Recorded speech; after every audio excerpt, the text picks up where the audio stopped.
Welcome to Guide Guru. We hope this video helps. You start by confirming the band size for your Apple Watch so it will fit securely. Once done, place the watch face down on a soft, flat surface to protect the screen and clean the lugs to remove debris.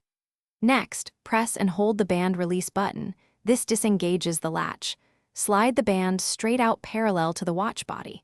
You do this to avoid bending the connector, which prevents scratches and ensures the new band will seat correctly. You now attach the new band by aligning the connector with the watch track, keeping it parallel so rails engage evenly. Gently slide the band straight into the slot until you hear or feel a click. This confirms the latch engaged.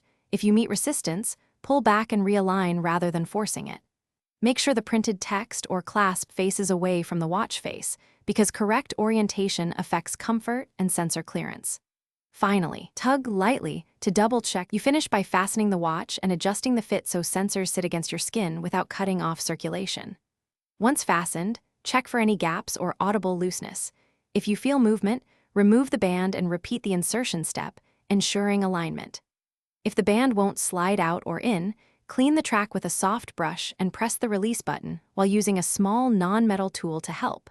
This prevents bending the latch and solves most jams quickly. Thanks for watching. Consider subscribing if we helped you today.